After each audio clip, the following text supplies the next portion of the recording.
Hey everybody, this is Dr. Doug Smith. It is Monday at 2:30. Time for our Monday through Thursday 2:30 podcast. This is the podcast where you will hear the science about what actually happened in this opioid crisis. That's what we do here. We present the science. For those of you who've been following us, Alex is working furiously to complete the upload to the FDA. That's a very important phase for us because it allows us to submit the phase 3 clinical trial to the FDA. Once the phase 3 clinical trial to the FDA has been approved, we can then demand the treatment IND, which is what we're after, the treatment investigational new drug, the use of buprenorphine nationwide to prevent the sickness, what most people call opioid withdrawal, what we call the signature disease. So we're whatever it's going to take is what we got to do, and we will get it done. I have complete faith and confidence in Alex. I know he's frustrated right now, but what we go about, what we undertake is not easy, and people rely on us, and we will get it done. All right, so take a look at what's on the screen in front of you. Okay, working on the book. Okay, we're editing chapter 5. Okay, chapter 5 is all about gaining a perspective on how big this crisis was and how the scale came about. How did it become so big? Okay, chapters 3 and 4 are all about the science. Chapter 3 is about the science of the neurotoxicity, of the loss of control of the internal organs, and one of the organs you lose control of is the adrenal gland, and how that results in adrenaline toxicity, since the adrenal gland is just squirting out adrenaline like crazy. And then the adrenaline toxicity has its toxic effect on the heart. In fact, it'll kill the heart, kill the organism. Chapter 4 is about the science behind the actual genetic poisoning itself, the methylation on the DNA. But chapter 5, now we're trying to gain a perspective. Okay, we've now seen the science. We've seen the science of the signature disease. We've seen the science of the genotoxicity, the genetic poisoning. So now let's get this in perspective. Okay, by our estimation, 5 million are dead. That's what's on the bottom of the screen in front of you. That area in red, that call it red, call it orange, call it salmon, I don't care what you call it. And you can do this on your own. That's what's called an extrapolation. Okay, we've taken the American Heart Association data from 2019, and we've basically taken a straight edge, a ruler, and a pencil, and estimated how many have died.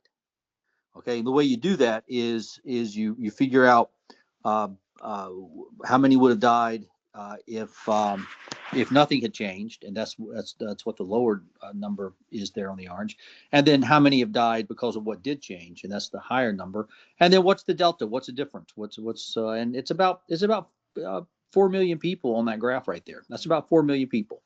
Add in the 1 million that are dead from the opioid overdoses, and you're at 5 million deaths.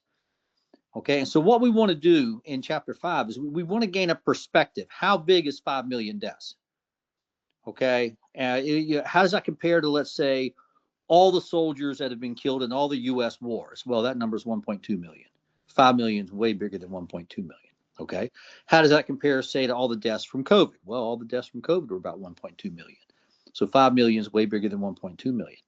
How does that compare to all the deaths from HIV/AIDS? Well, HIV/AIDS is about 700,000. And so 5 million is way bigger than 700,000. In fact, if you combine all the deaths from wars, 1.2 million, all the deaths from COVID, 1.2 million, and the 700,000 from HIV/AIDS, okay, you're at what, 3.1 million? Okay, you still are less than the 5 million that the pharmaceutical companies have killed. Put that into perspective. Put that into perspective. The pharmaceutical companies have killed 5 million people with genetic poisoning. That's more deaths than the deaths from all the wars combined, COVID combined, HIV/AIDS combined. In fact, if you want to put it into a historical perspective, okay, look at the screen in front of you. There are 3 historical perspectives right there on the screen in front of you. Okay, the number of deaths from the Jewish Holocaust, that's 6 million.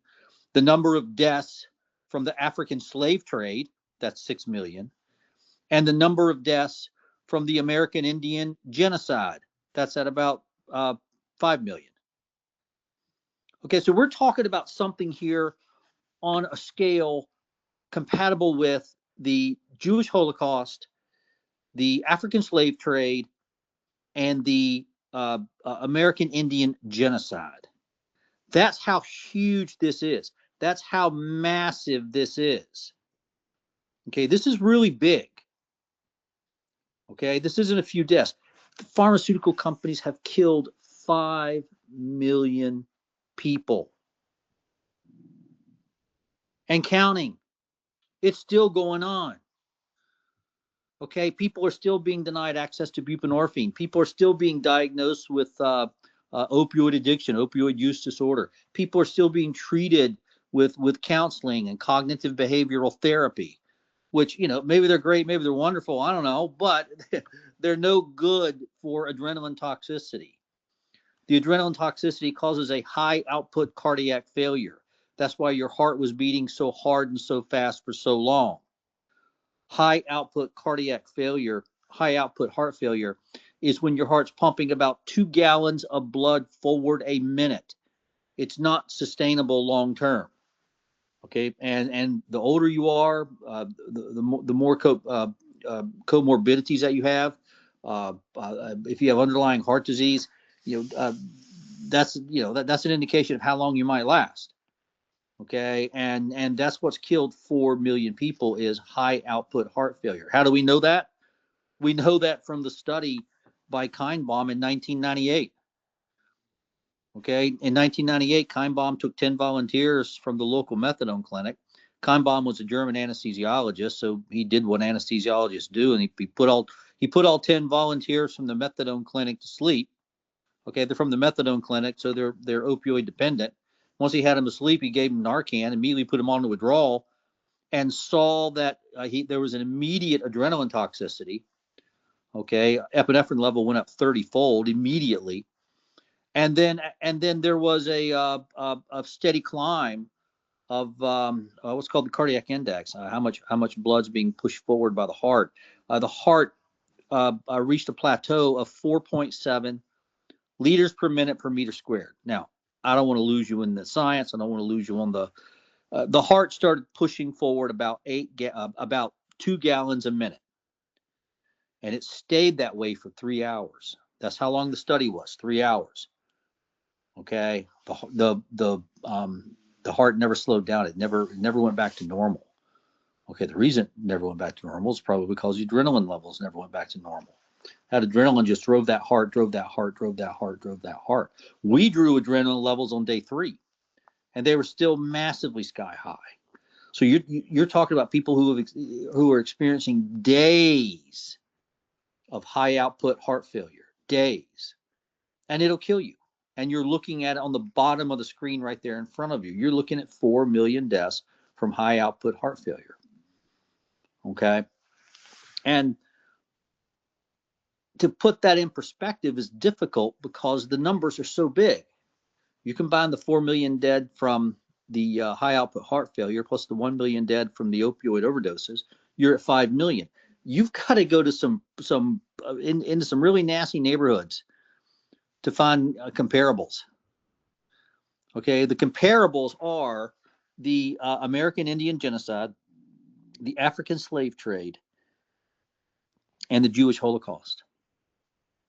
Stop and think about that for a while, people. Stop and think about that. That's what these pharmaceutical companies have done. That's what these psychiatrists have done. It's on a scale that, and I'm not going to say it's unprecedented. Okay, you can't say it's unprecedented. You can't say that what the pharmaceutical companies have done is unprecedented, because it has been precedented. It has been done before. It was done before by the Nazis. It was done before by the American settlers. Okay, and it was done before by the those who perpetrated the African slave trade. It's been done before. Okay, it's just that these are among the worst things that have ever happened to humans. So, all right, we're going to stop here for today. As always, don't forget to like and subscribe to us. Please wish Alex the best of luck as he continues down the pathway. Please post this podcast on your social media, everybody else's social media, get the word out there, and we will see you back tomorrow at 2:30. Thank you.